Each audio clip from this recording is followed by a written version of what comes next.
Shri Ram Jai Ram Jai Jai Ram Om Shri Ram Jai Ram Jai Jai Ram Om. Hey everyone, so happy you can join us for the Love Everyone podcast with your hosts Govind Das and Rama Chandra Das. A conversation of love, devotion, and walking the path of Bhakti Yoga. Welcome, everybody. You're listening to the Love Everyone podcast. We're your hosts. I'm Rama Chandra Das. Hey, everybody. My name is Govind Das. So happy to be back with you again. This is episode number 2 of the Love Everyone podcast. Hope y'all enjoyed episode 1, and we are just so happy to be back. What's happening, my man? How's everything going? How you doing? Oh, everything's great. You know, I can't stop thinking about something you said right after we recorded our first podcast, I should say. Hopefully not our last. Our first podcast, and you said, hey, we just talked for over an hour about Bhakti Yoga, and we never even mentioned Kirtan. How is that possible? How is that possible? I don't know. How did we miss that? Well, can you promise me today that we will definitely talk about Kirtan in this podcast? Yeah, well, let's talk about Kirtan for a minute right now. So, Great. what do you think about Kirtan, Govindas? Oh man, it just lights up my heart like nothing else. I tell you. Well, we have a great quote today in our Bhakti wisdom quote of the day. That's don't get ahead of it. Don't get ahead of the game here. It's going to get us deeper into that. But, gosh, Kirtan, when I first found Kirtan, it connected me to the most just deepest and ancient part of myself, man. And still riding that wave decades and decades later. How about you? Well, I was just thinking, I think I mentioned the story last time when you that you came and taught yoga in my backyard. Did I mention that? Did we talk I think about we that? did. I think we talked about that. Yeah. And that was even before you had taken the name Govindas, and I didn't know anything about Kirtan. Yeah, that was my first yoga class. I think I didn't know anything about Kirtan or Bhakti or any of that. And, then a few years later, and you and I had pretty much lost touch, but my wife and I started doing Kirtan together, and it was crazy. We were in Seattle and nobody else was doing Kirtan. There's one other Kirtan artist up here named Gina Salah, but for the most part, all I knew was Krishna Das. I didn't even know that there were other Kirtan singers. And that's when I started. I thought it was just us and Gina Salah and Krishna Das. That's basically that's how in my own little bubble I was, and that's when I started looking around and looking on the internet, and I discovered the Bhakti Yoga Shala. And I said, oh, that's Govind Das. That's Ira. Oops, sorry. I don't know if I'm supposed to share your no, it's fine. Given your birth name, I think they call it. Yes, they do. Yeah. But Kirtan has just been like such a light in my life. It's so hard to even imagine at this point my life without Kirtan. What kind of good graces are happening in my life that I got led to this path of Kirtan. I mean, there is nothing that can compare to it. And every time people come, when we lead Kirtan here in Seattle or anytime, I'm setting up for the Kirtan and people walk in and they'll say, how's it going? It's like, we got kirtan tonight. What do you mean? How's it going? It's like I could have had the worst day ever. And as I'm setting up and seeing the people come in and getting ready for it, I'm just in total bliss. People say that to me. How are you? And I say, right now, I am excellent. I can't even tell you how good I am right now because we're about to do kirtan. So, yeah. 6 hours ago. Yeah. So we're going to talk about kirtan today, which is good. We'll start though, as we've been doing. We'll start with some opening prayers. We'll introduce one of the first dohas of the Hanuman Chalisa, and then we'll get into our wisdom quote, which will talk about kirtan. How's that sound? You're really building up that wisdom quote today. Yeah, we're going to get into it. Let's We're do gonna it get then. into Why don't it. you take it away then, brother? Let's get some opening prayers going. Okay, these are prayers to the Guru. Om Akandamandalakaram Vyaptam Yena Characharam Tatpadam Darshitam Yena Tasmai Sri Gurave Namaha. Salutations to the Guru, who revealed to me the supreme truth, which is unfragmented, infinite, timeless divinity, and which pervades the entire universe. Jnana Timirandasya Jnananjana Shalakaya Chakshurun Militam Yena Tasmai Sri Gurave Namaha. Salutations to the Guru, who opened my eyes, which had been blinded by the darkness of ignorance, by applying the divine ointment of self-knowledge. Guru Brahma Guru Vishnu Guru Devo Maheshwara Guru Sakshat Param Brahma Tasmai Sri Gurave Namaha. Tasmai Sri Gurave Namaha. Tasmai Sri Gurave Namaha. Guru is the creator, sustainer, and the destroyer. Guru is directly the supreme spirit, both manifest reality and the absolute. My reverential salutations to the glorious Guru, who resides in the hearts of all beings as the true self. Hari Om. Baba Neem Karoli Santa Maharaj Sat Gurudev Bhagwan Ki Jai.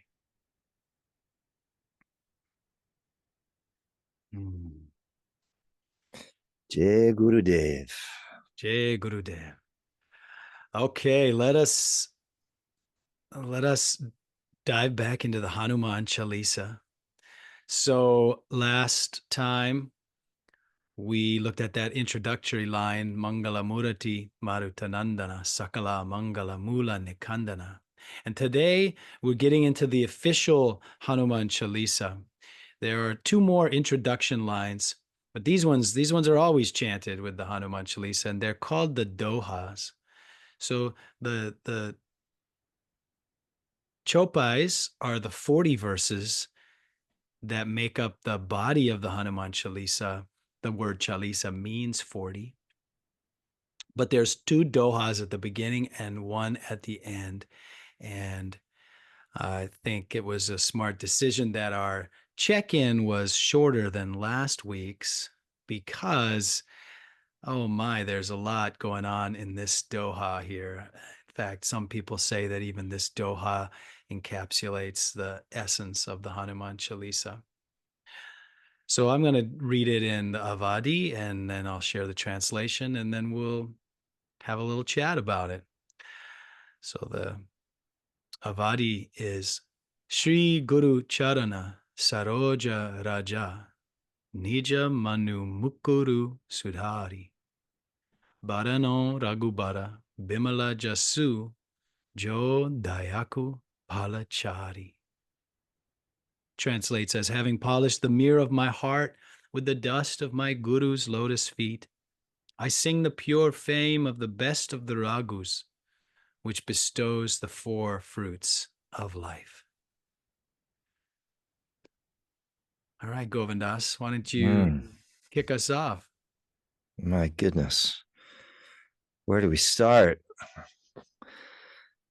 All right. Well, I think probably we start with Sri Guru because it's the first two words in this doha, and the first two words that we hear really in the Hanuman Chalisa, unless you chant this Mangala Murti line. Guru, Sri Guru, Guru, Guru, the remover of darkness, so the light can shine forth, the remover of ignorance, so the wisdom can shine forth, the remover of fear, so love can shine forth. This is the Guru.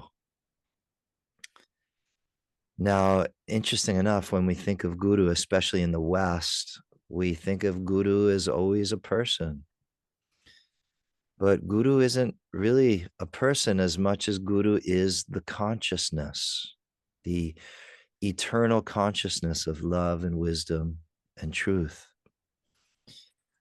that's been carried through human beings through the ages. And now some people carry this energy or embody this energy so strongly that we call them gurus. But again, we have to remember that the guru is not necessarily the person. It's not the personality. It's not the body, but it's the consciousness. So this is the guru. And it's good, especially for Westerners, I think, for us to realize this, because, I don't know, it seems like the West has become more and more anti-guru in the years, especially seeming the last maybe 10 years. Like, who needs a guru? Why would anybody need a guru? I'm the master and I can do all this myself.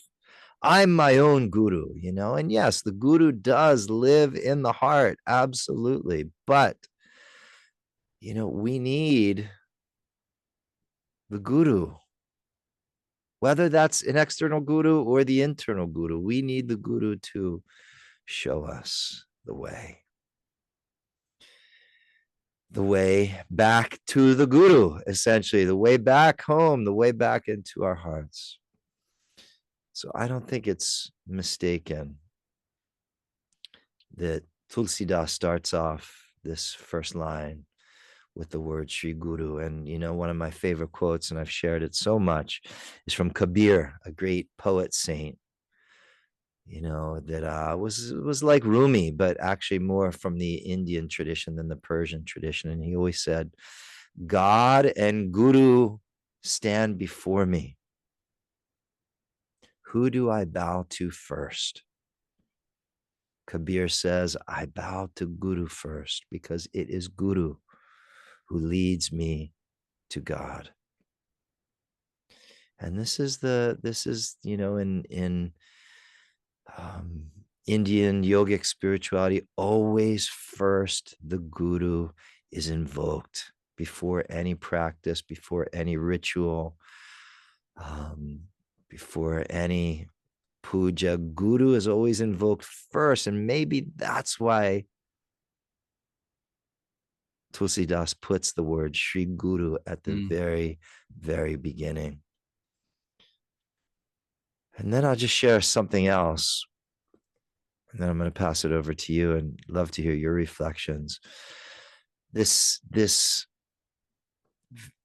imagery of polishes the mirror of my heart. This is a very old concept in Bhakti Yoga that's been used by actually different lineages in Bhakti. But I love this so much. First of all, we're polishing the mirror of my heart with the dust of my guru's lotus feet. The dust from the guru's lotus feet are so holy, are so sacred, that getting close to the guru through his holy feet, this will start to clean out my heart, polish the mirror of my heart. imagine that our heart, or imagine a mirror is covered with a 1/4 inch thick film of dust on it, not the dust from the guru's lotus feet, but just dust. You look in that mirror, if it's covered with dust, we can't see ourselves in that mirror. So what do? We grab the Windex and we spray, hopefully some organic Windex or, clean Windex, give it a little squirt, and you polish the dust off, and then you can see yourself. You can see your clear image. Well, this is what we talk about, what doing practices are all about. Chanting the Hanuman Chalisa, repeating the name Ram, doing prayers, repetition of mantra, doing yoga asana, doing breathing practices. All of our practices are what polish the dust off the mirror of the heart so that we can begin to know ourselves. Now, Tulsidas is saying, taking it even a step further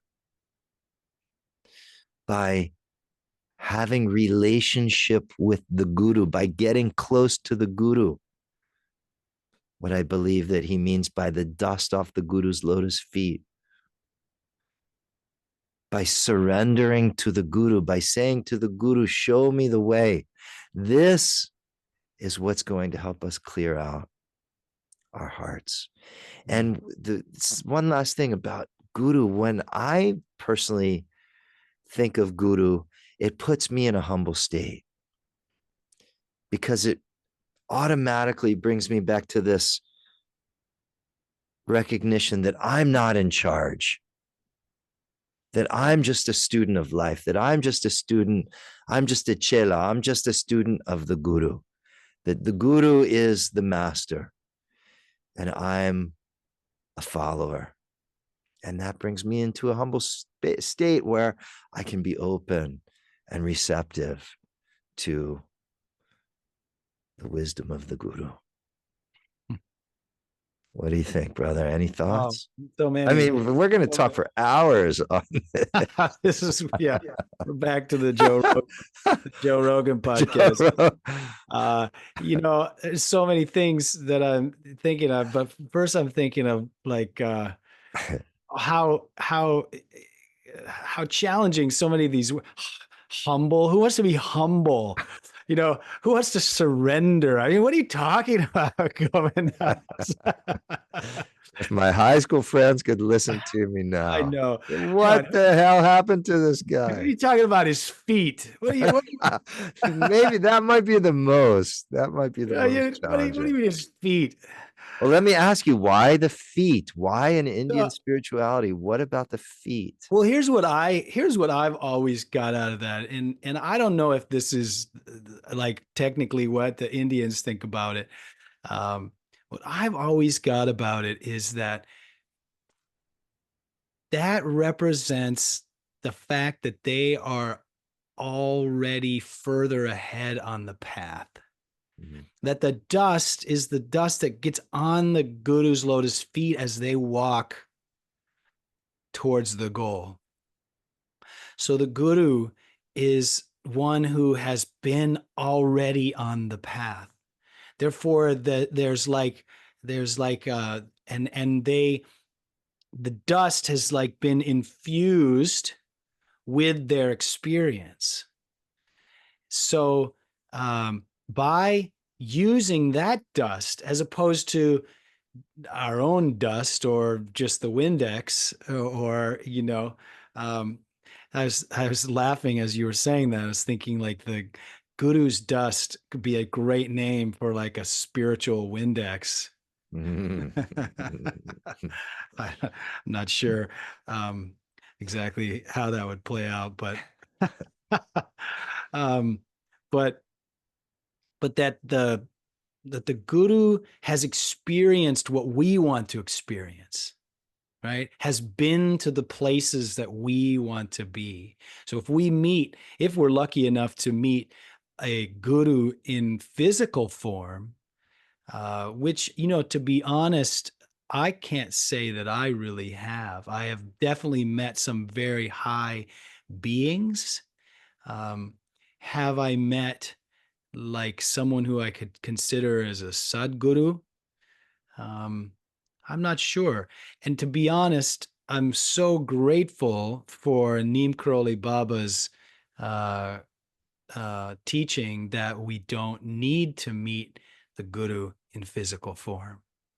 He said one does not need to meet the Guru in physical form, which of course was the doorway that opened for me to even begin the concept of embracing Neem Karoli Baba as my Guru. I agree with you that uh, when we embrace this concept of the Guru, that we can open up to humility and to surrender. And we talked about it last time, about that recognition that we need some divine assistance, as we talked about. And at the point that the moment that I first said Neem Karoli Baba is my Guru was such a moment of relief. It was a moment. It was like coming home. It was like, I don't have to do it all by myself anymore. Now that I have embraced Baba in this way, now I have his assistance in everything, even in my mind, in my consciousness, and in my awareness, in my external world, that Baba is there and Baba is helping. Now, I think that what you mentioned about understanding the essence of Guru, that the Guru is more of is more of a state of consciousness, is really important. Is super important, because even if you do meet a Guru in physical form, if that Guru doesn't point you back towards your own heart, and that's where they say that the true Sat Guru, the true Guru, resides in our own heart. So if that Guru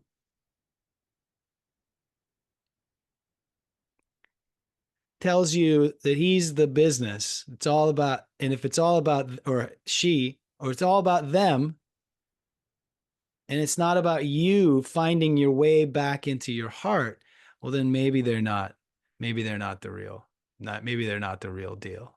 If they want your bank account, if they want you to call your family and say, hey, we can't be together anymore because you're keeping me away from God, any of those kinds of things that you hear about, then maybe they're not the real deal. But I think there's a lot of people. It's interesting. I know there's a lot of people in Bhakti Yoga, in other lineages, that think it's crazy that we have a Guru who's not in physical form, that will say that you must have a bona fide spiritual teacher in physical form, or else you'll be lost, wandering forever. What do you think about that? I get it. I understand that. I do. Because having someone in a human body that you can meet with regularly and talk about things with and ask questions and ask for guidance from can be hugely beneficial, and can hold you accountable as well too for the choices you make and how you want to live. But also, I recognize that Maharaji said, you don't need to meet your Guru on the physical plane, because the guru lives in the heart, and we can see Maharaji in everything, and in everyone, and in every moment. What's Ram Dass is one of my favorite quotes from Ram Dass. If you know how to look, everyone is your guru. Mm. If you have the eyes to see. Well, I see where you're coming from, and I've heard you say, like, thankfully, my guru is not in form. I think I've heard you say something like that That's right. I have before. said that many times. Yeah. That's the only way that you could have gotten drawn in. But I kind of feel the same way as well too about myself. My ego is too big to have somebody, another human that I can look to and surrender to all the time. I'd like to think that maybe now I could, but this is just the way it unfolded for us, and Maharaji's presence is so strong that I don't know, I just feel like I'm being guided and protected by him in every breath that I take, and that he's looking after us. He's looking after his bhaktas, his devotees, and yet I do see the how beneficial it could be to have another human being that you can look to for true guidance on the path. So I see both sides of the coin. I think there's some that will say that maybe this is a stage in our development, and one day we'll be ready to meet a physical guru, and maybe that'll be in another lifetime or something. Who knows? Who knows? But I can't really see Maharaji as a middleman, to be honest. Yeah, no, he's as one of my older devotees, Bhajanath Das, Badri, big he was a very famous marijuana lawyer, cannabis lawyer, a dear friend of ours. He was with Maharaji. He always would say, Govindas, how lucky are we that our guru is the king of the universe. Ah. So, but I imagine everybody thinks their guru is the king, and that's the only way guru works, is when you have faith that your guru is the king, or queen, I should say. And you had said, you feel like you've never met a Sadguru. I was thinking about that. I was like, well, what about Amma? Have you met Amma before? Yes, I have met Amma. Yeah. But it was very, very brief. Yeah. And it was there was so many people, and the way they sweep you in there, and all the handlers, and so I had the brief hug and everything, and all the handlers, and it was like I mean, honestly, I barely even it was, although I have one interesting thing about that. I was sitting pretty near the front. We went to go see her here in Seattle, or over in Bellevue, in a hotel near Seattle, and somebody who was managing the line or something, they recognized me, and they swept us over to kind of some nice seats. So we got kind of like a little bit of a VIP treatment there. So we were sitting kind of near the front, and I was meditating before Amma came in, and all of a sudden I smelled just the sweetest smell. Just pervaded my consciousness, and right. And I opened my eyes,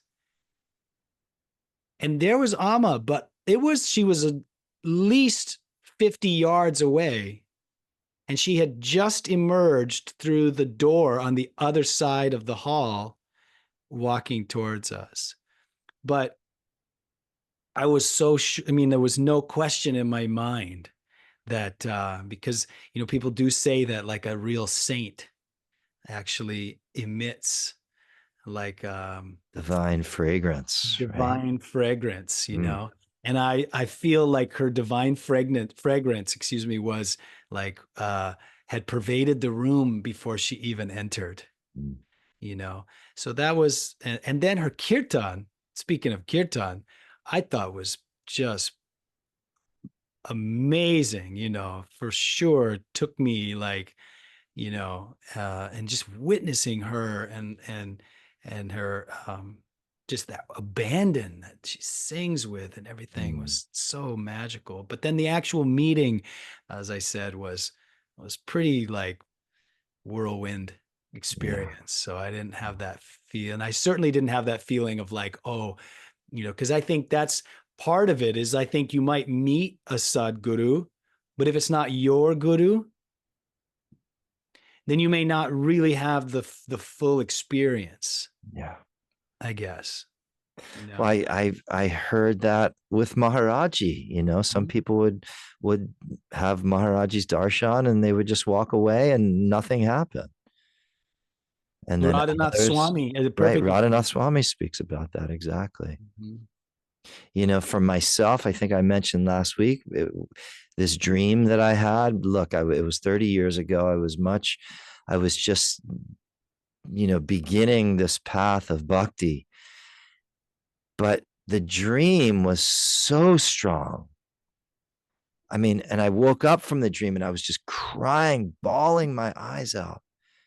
It was more real than any experience I feel like I had ever had in this three-dimensional world. Mhm. And it was like earth shaking that my whole life changed waking up from that dream. Mhm. And it was just this knowing without a shadow of a doubt that in this sort of wild world of yoga, in the West, that I just need to follow this being and everything will be very simple. And my whole life will be taken care of if I just follow the sacred feet Mhm. footsteps of this being. And I love how you said that because the guru has the experiential wisdom and knowledge. Mhm. So, and they're just like they're leaving breadcrumbs for us on the trail, and we just keep following the breadcrumbs, Mhm. and our life opens from that place. And I want to say this though as well too. I mean, we talk so much about bliss and joy and love, and it's all this flowery language. But Guru, Hanuman, it doesn't mean that life can't be really challenging as Mhm. well, too. Man, what do they say? Karma is a bitch, right? Karma is a real bitch. And we have to learn our lessons. Mhm. And we have to deal with our own crazy minds. And I think life is bound to be it challenging. has to be. It's what it is. If It's you in know, the contract. if we're not feeling challenged by life, then we're probably totally tuned out, or we're on drugs, or we're somehow we have dulled ourselves to reality. You know, there's no way that living in this human body and living in this world and our material existence that it is not going to be challenging. So, um, and and honestly, the bhakti path, I think I mentioned this last time. I think it's way more challenging than anybody really imagines. Even when you first go to that kirtan and it's like, what? And everything feels so good and you're so blessed. And you're like, I finally found my path. And I think there's a moment where you think, now my suffering is over. I felt that. I felt that after my first yoga class. Now it's over. Now I don't have to suffer anymore. And then, you know, the proverbial shit hits the fan again. And what are you going to do? But that's ultimately why we keep coming back. And maybe that karma piece that you just mentioned there is an interesting thing, because I wanted to bring this up. It's like, what if we're using the dust to polish the mirror of our heart? Like, what's on the mirror?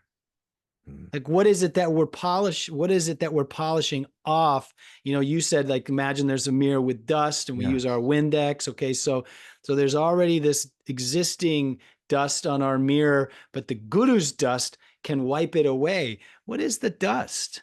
The dust is all the different forms of the ego.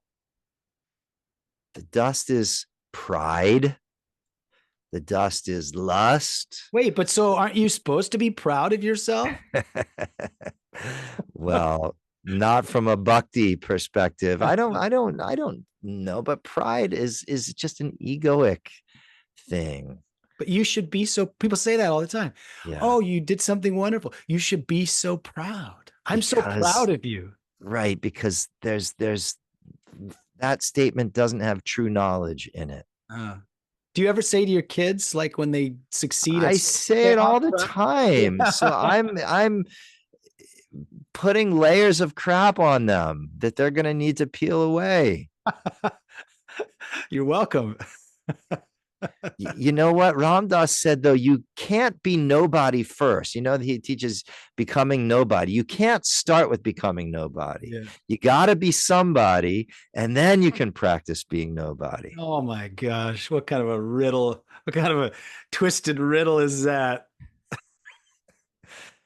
That's wild, right? You Yeah. Yeah. can't start by becoming nobody. You got to Yeah. be somebody first. So we Okay. strengthen So that ego, and pride. then we peel pride, lust, right? And you say, well, what about in this world that we're living in? Sex is everywhere and everything. Aren't we supposed to be lustful? Well, I mean, if the billboards, The billboards everywhere, yeah. everywhere you look, everything. What about envy, jealousy? Envy, jealousy, greed, more money, more nice cars, more clothes, more bigger homes, more. So some dust from your guru's lotus feet can wipe all that away? Well, if we understand what the dust is, when what Tulsi Das is saying, that what is hidden in the meaning there, which is, I think, true knowledge. Mm. And what is the true knowledge is that we spoke about it last week. Who we really are is a spirit soul. Mm. When we mistakenly identify with our egos, we think things externally are going to fulfill us more. When we remember who we are, when we come back home, we life becomes very simple, right? Mm. And I think from that perspective, when we begin to know who we really are, there's only a couple things left. And that's one, praise God. How are we going to praise God? By singing kirtan. And two, serve God by being a good person, by being a beneficial presence to others, by helping others, by doing whatever we can do to just lift up the vibration amongst those around us and the planet as a whole. Well, Tulsi Das tells us right here in this Doha, doesn't he? He says, I sing the pure fame of the best of the Raghus. Who's the best of the Raghus? Sri Ram. So What does that mean? Singing the pure fame of the best of the ragus. What do you get that from that? when I think of because I think the word is the pure fame. Mm. So sing the essence, which is simply the name Ram. that the pure fame of Ram at its purest essence is that divine sacred name. And of course, this is something that is a critical piece of Bhakti Yoga in the Kali Yuga, is this idea that the divine name is like the portal that takes us towards self-realization, that there's so much ignorance, there's so much hypocrisy, there's so much division, and dharma is so tragically crippled in this age, in the time that we're living in, that chanting the name, chanting the name, chanting the name. There's a beautiful verse that goes, Hare Nama, Hare Nama, Hare Nameva Kevalam, Kalau Nastyeva, Nastyeva, Nastyeva, Gatir Anyatam. And that means that in this age of hypocrisy, in this age of Kali, there is only one way. There's only one way. There's only one way. And that is chant the name, chant the name, chant the name. Hare Nam, the name of Hari. Chant the name. And and that everything else, our pujas, it's all good. Our rituals, our fire sacrifices, all of that, it's all good. There's no problem with it. But that without the name, that's what I get. Without the name, without the chanting, that we're never going to quite make it to where we want to go.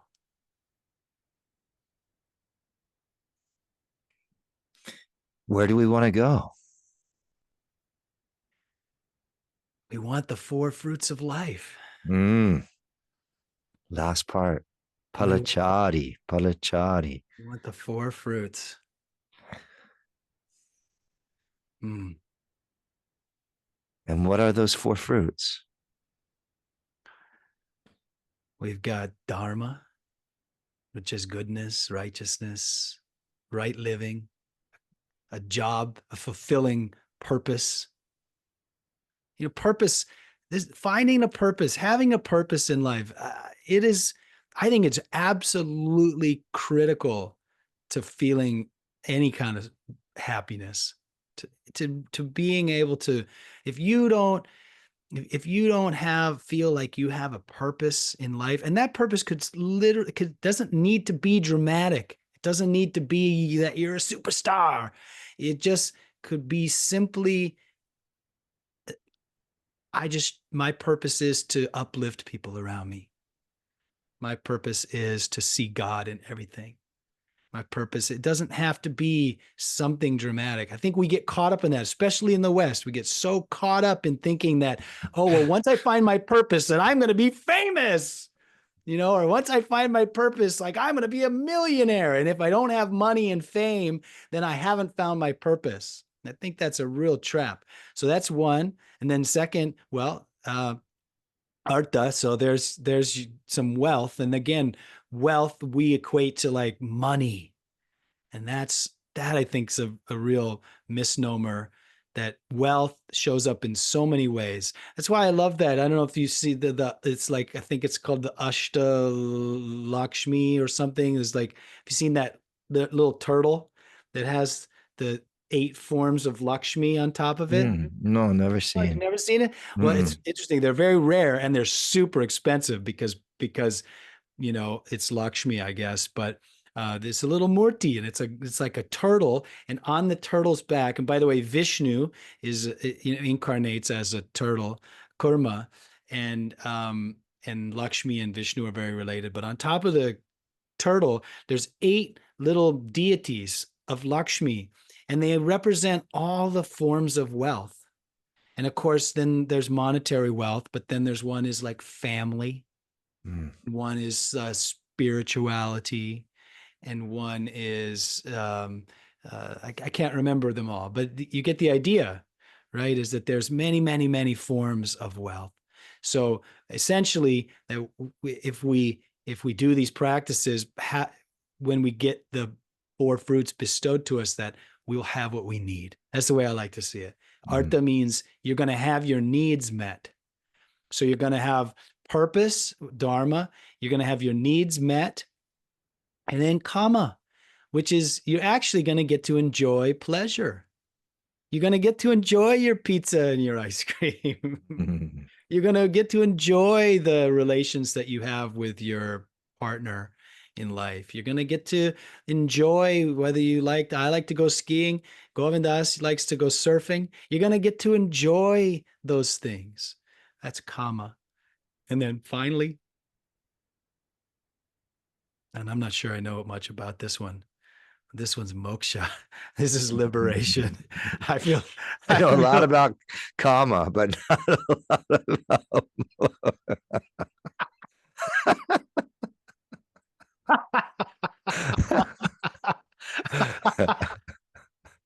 Well, anyway, 3 out of 4 is not bad.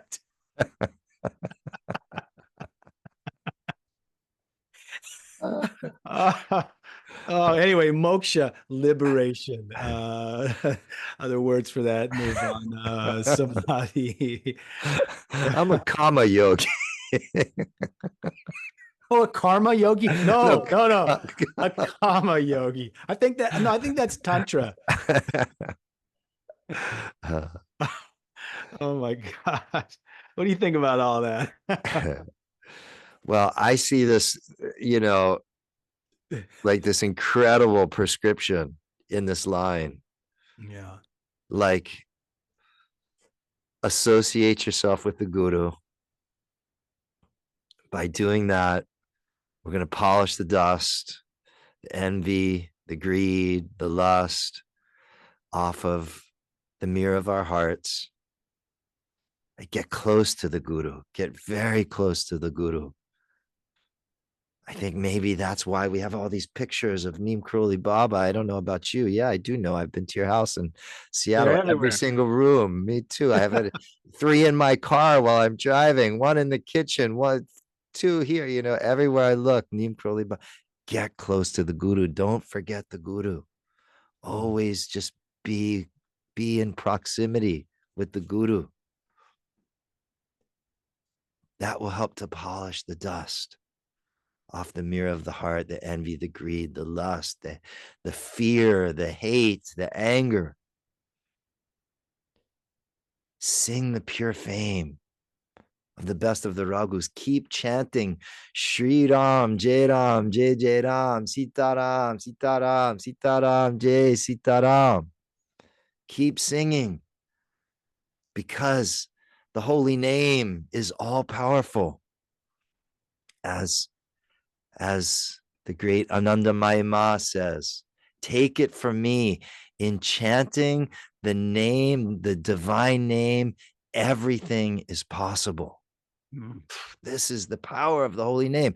Okay, chant the holy name. And in doing all of this, getting close to the guru, polishing the dust off the mirror of the heart, singing Shri Ram, singing the divine name, from this, the 4 fruits will be bestowed upon your life. Purpose, wealth, pleasure, and even spiritual freedom. So this is the doha. This is the first doha. And what a teaching, really. What a teaching for us to follow. It's almost as if all of Bhakti Yoga is summed up right here in this actual doha. Which is why you hear people say, as I said earlier, that the essence of the entire Chalisa, that even if you just chant the opening dohas, that you will be tapping into the essence of the Hanuman Chalisa. Yeah, interesting. One of my many of y'all know Raghu Marcus. He's been a big part of Ram Dass's Love Serve Remember, and I was going to release a Hanuman Chalisa without the Doha. Release on Spotify or whatever channels we do that stuff on. And he said, you can't do that. You have to have the Doha in there. You can't just start with Jai Hanuman. You have to chant Shri Guru Charana first. Interesting. Now, sometimes you'll hear some actually Indian chalisas that will just start it. Really? Gosh, Jai I don't Hanuman. think I've ever heard one. Yeah, I've heard a few. Wow.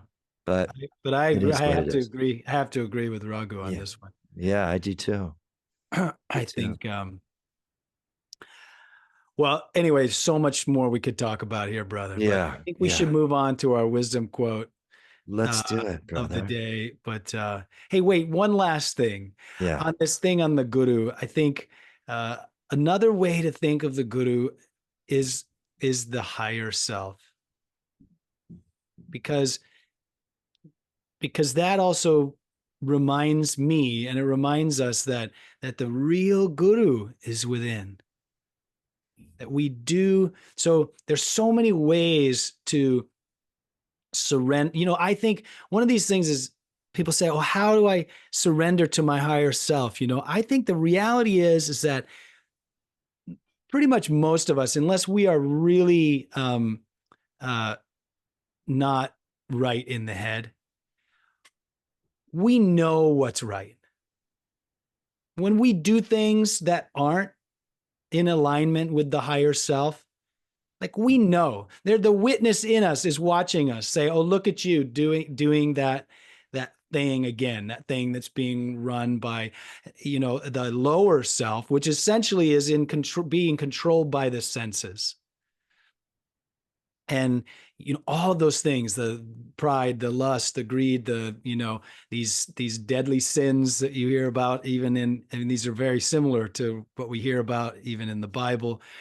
These things are all stemming from the ego, from our senses, our eyes or our nose or our mouth or our ears. They want something and they're willing to, go against our better nature. But we do know. So surrendering even simply to the higher self is that when we hear that voice that says, don't do that, that's not the right thing to do, that we have to learn how to listen to it.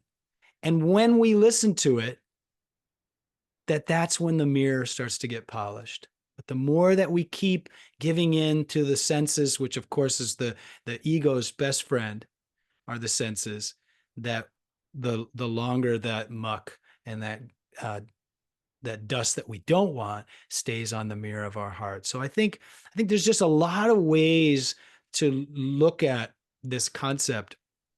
And that's the beautiful thing about yoga and Bhakti Yoga, especially, is that you get to find the way for you.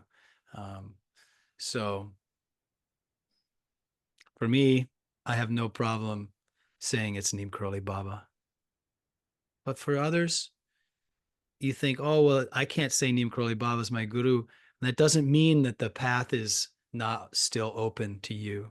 So I just want to make sure that everybody knows that we all have this guru within us, and we can find different ways to surrender to whatever form or whatever concept gets us through the door. But as you said, the prescription is clear. We need the guru. We need the guru. That's what Tulsidas says right out of the gate. First word, Shri Guru, Shri Guru. Okay. All right. All right. All right. Yeah. Let's start our Bhakti wisdom quote of the day. And this is going to get us into Kirtan. Here we go, everybody. This has always been one of my absolute favorites. Another quote from Swami Shivananda. Last week, we used this quote from Swami Shivananda as well. He says, life without Kirtan is like a garden without flowers. Hmm. One more time. Life without kirtan is like a garden without flowers. Rama Chandra Das, what? I see you have your eyes closed, like you're just feeling that. You're just taking that in, like you're just saturating yourself in what is coming up for you when you hear something like that. 4 words. What is the point? Why have a garden without flowers? Well, you can have gardens that grow yummy food. Yeah, and most of that food is going to have at some point It's gonna flower. going to flower, right? Even your little zucchini is going to have a zucchini flower before it becomes a zucchini. Your blueberry is going to have a little blueberry flower. I mean, uh, no, I was just thinking, what is the point? You know, like, and whether you were talking a couple days ago in our morning sadhana, G, about the importance of celebration. And, you know, we really, in our modern day, especially here in America and the West, you know, we're missing a big piece of ourselves by not being in community and singing and dancing and chanting and drumming and and letting go of all the mental garbage in community. Like it's a real we're really like, and we're depleting ourselves, I think, as a human race by not engaging in those things. I mean, these things are like so ancient. Like before people were writing, before people were reading, before people were, you know, doing so many of the things that we equate to our modern civilized world, we were dancing and we were singing and we were chanting and we were celebrating simple things. We were celebrating full moons. We were celebrating new moons. We were celebrating turns of the season. But we were, uh, there's something, and I feel it in every time I go to a kirtan. I mean, you even feel it, even if you've never been to a kirtan, you can feel it, right? When you go to like that rock concert with that famous band and everybody in the whole 50,000 people all know the words to the song and they all come in together at the chorus. It's, I mean, it's, you feel like the life in your body comes to the surface. It's exciting. And I think it's absolutely imperative. So just like if you had a garden, if that zucchini plant didn't make a little flower, guess what? There wouldn't be a zucchini. And therefore that would just be a bunch of green leaves with no nutrients in there. In the same way, if that blueberry plant just grew leaves and never made any little blueberry flowers, there wouldn't be any blueberries. And therefore, it would just be a little shrub, barely even decorative, because they're not even, until they get those blueberries on them, they're just pretty boring. So, in that same way, uh, if we don't have kirtan, or at least we don't have that being together in community celebration, then I don't know. I just think it's like life loses its luster. Hmm. And that's ultimately what kirtan, means to me. And now that I've discovered kirtan, I mean, I know I'll be chanting literally, I mean, God willing, my last breath will be one of the divine names, you know. But anyway, how about you? You like kirtan? Gosh, man, I'm thinking that flowers are the most beautiful creation of God, like Mother Earth. When I see a flower, the colors, the fragrances, there's nothing more beautiful. Mm. And that's the way I feel about kirtan. There is absolutely nothing more beautiful in the entire world when there's 20, 50, 80, 100, 200, 500, 1,000 people joining their voices together Mm. and singing the praises of God. Essentially, Bhagavan Das told me once, he said, all of these mantras that you sing, they mean the same exact thing. Thank you, God. I love you, God. Thank you, God. I love you, God. Thank you, Wow. God.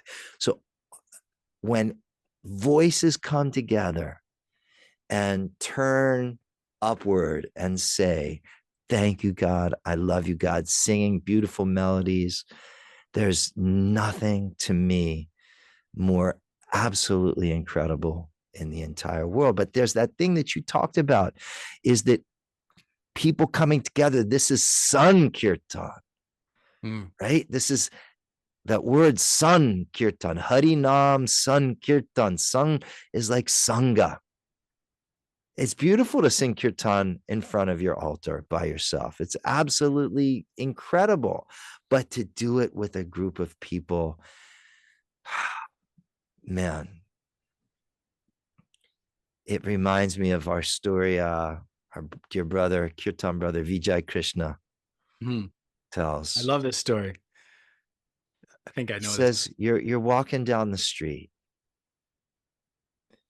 You're actually, think of yourself walking through like a little alley in Europe, maybe in Barcelona or something like this. You're walking down this little alley and you hear your name being chanted, being sung by a group of people so beautifully. And you get up to the corner and you hear that name being sung to your left. But you could turn right. Well, if you heard your name being sung, certainly you would make that left hand turn and go in the direction that your name is being sung so beautifully. And this is it. When we sing the divine name, we're calling. God wants to come. Even God wants to come to where her name is being sung so beautifully. So when we chant God's name, God appears and manifests. We draw the Spirit towards us by singing the divine name. And you spoke about it earlier. These names are so powerful. You know, for some people, Bhakti yogis in India, you've seen it. Their whole practice, the only spiritual practice they do is just keeping the name on their lips. Even Maharaji was always, here's somebody that was said to be a siddha, a maha siddha, a completely perfected being. And he still was seen and heard chanting Ram, Ram, Ram, Ram all day long. Mm. What is it about the name? Any thoughts? The name is so potent and so beautiful. Last week you talked about the taste. When you've tasted the name, when you've really tasted the name, which I think only comes with time, you recognize what is inside the name. It reminds me of like, how many times have you heard this? Like somebody who's not into kirtan and there may be a family member or a friend or something, and they appreciate what you do because they're trying to be supportive, and maybe they come to kirtan or something, and you say afterwards, so, hey, what did you think? And they'll say, oh, it was really beautiful, but awful repetitive. Same. Oh And man. and then even somebody said this the other day. I shared some of our new music that's coming out on our next album, and and they said, "Oh, it's really beautiful. Songs are really long, though." Yeah. So Whenever we play a little game in our car, whenever we're driving as a family, everybody gets to pick out a song on Spotify. And every time it's my turn, my kids get so upset. Dad, your songs are 15 minutes. Come on.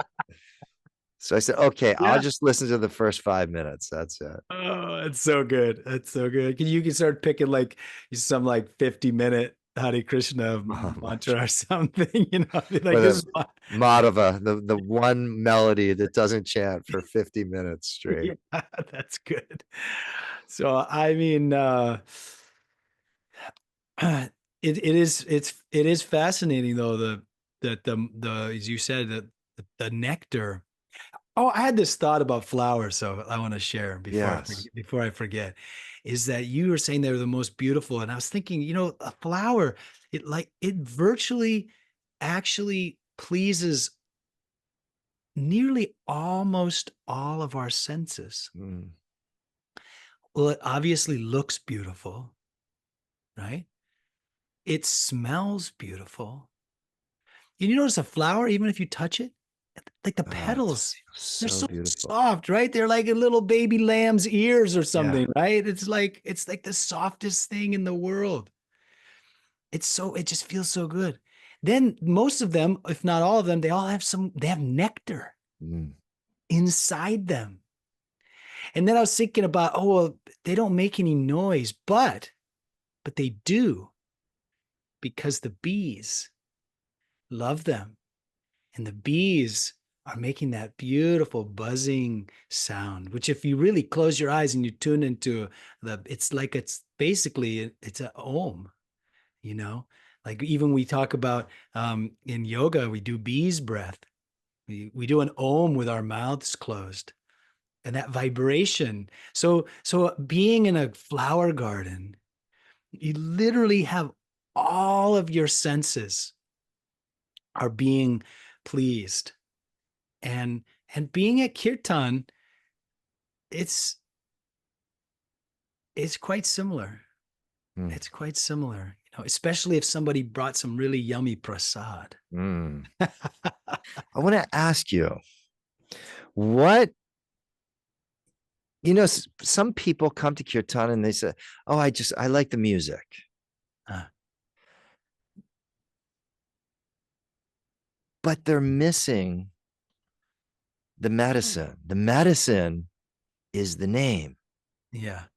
but they just hear it as music. What separates kirtan just from like rock music or pop music or rap music or um, even classical music?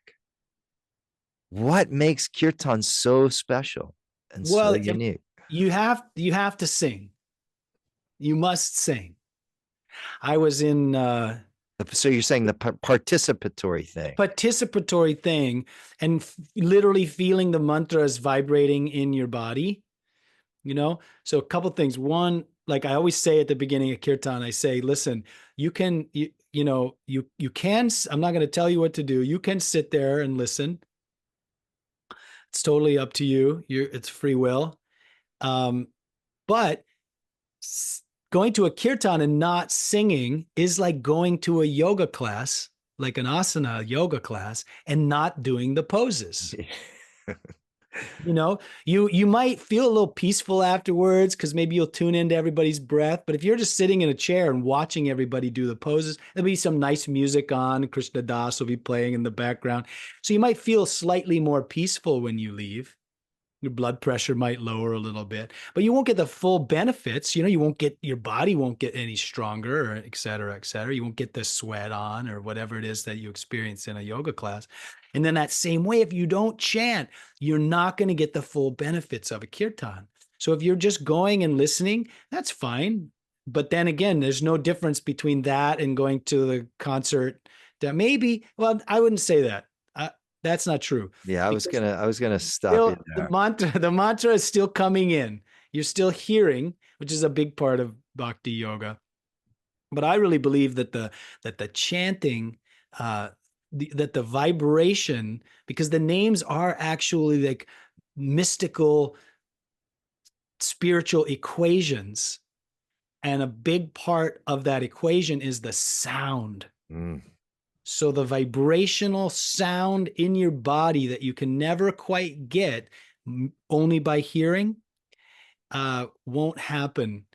The one little story that I'll tell real quick, and then boy, we should probably start wrapping up here. It's we're Come on, man. We got to yeah, do the Joe Rogan 3.5 yeah, the hours, three and a bro. half hours, the 3.5 hours.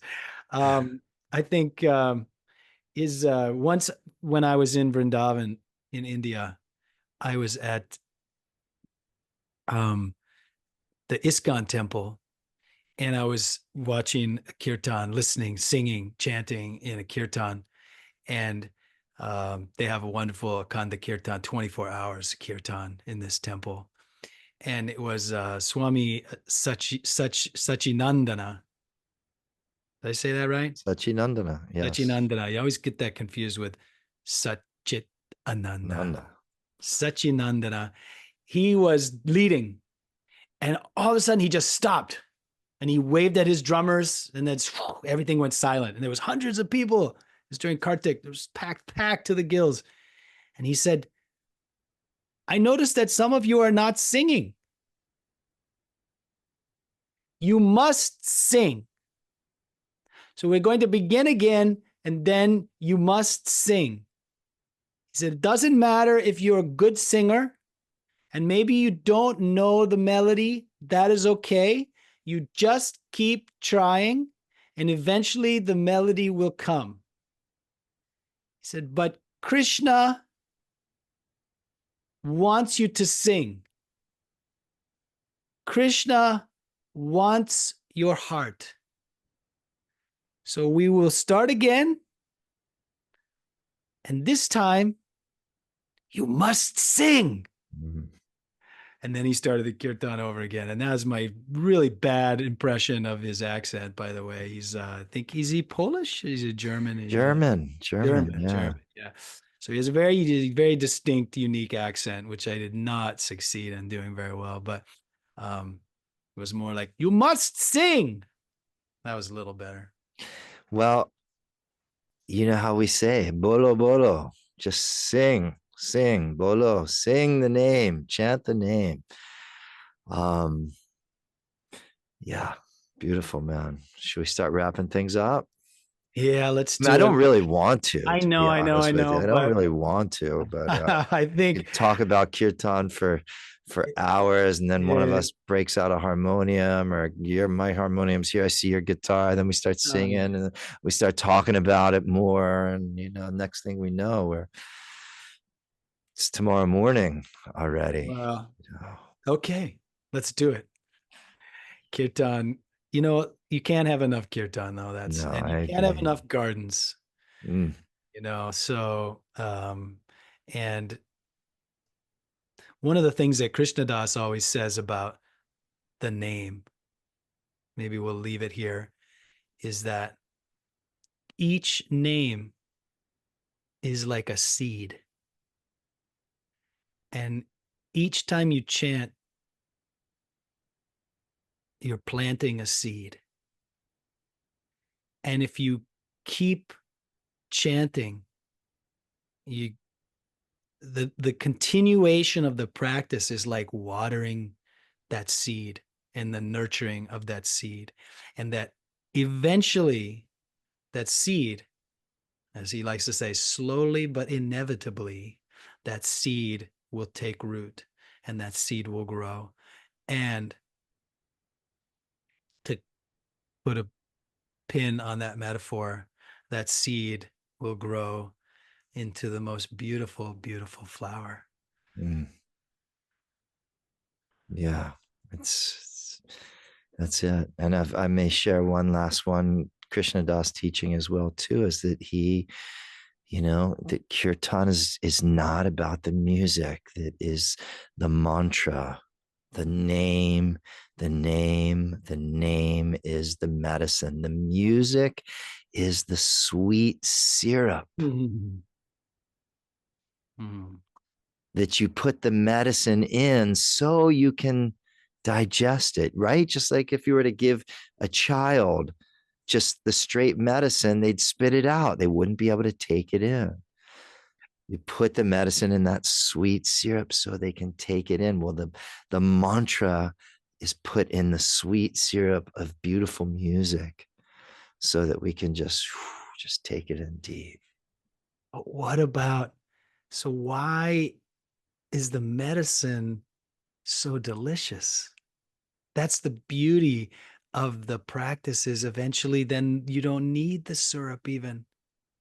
Even this, the why is just going Ram, Ram, Ram, Ram, Ram, Ram so delicious, So maybe it's like, maybe that's a stage. Maybe at some point you need the music. I don't know. I I don't think know. they're both delicious. Of They're course. both, they're Listen, I don't both mean that. I don't the mean that most this is that delicious. this japa is going to be enough Yeah. for me now that I know the delicious nature of kirtan. But I think I think I've always thought that maybe that quote, which I love, but I mean, it makes me hungry just thinking about it. That was a metaphor as well, but Hungry for more kirtan. hungry for more kirtan. But that the but that the but that's almost like if you're new to mantra, it you need the syrup to get it down. Yeah. But the more time you spend with the mantra, the more time you spend. I mean, I love singing a Hanuman Chalisa, but I love reciting a Hanuman Chalisa. Oh, me too. Like I don't. It's different. It's japa is more internal. Yeah. Kirtan is more sangha, Yeah. sankirtan, That's right. together. Yeah. There's so much power when we take the mantra in the privacy of our own hearts. Right. But there's so much power in the collective voices joining as one. Harinam Sankirtan ki Jay. jai. I Prescription. think it's yes. Don't stop chanting. Yeah, I was saying Just it's keep pretty chanting. obvious. I think we both love kirtan. Yeah. I think so. Yeah. I think that's probably one of the main connection points in our friendship, even. Yeah, I think so too. All if right. not the main. If not the main. All right. Shall we Thank you, finish everybody, out? for being here. Let's go ahead and finish out. We're just gonna chant a little closing prayer. And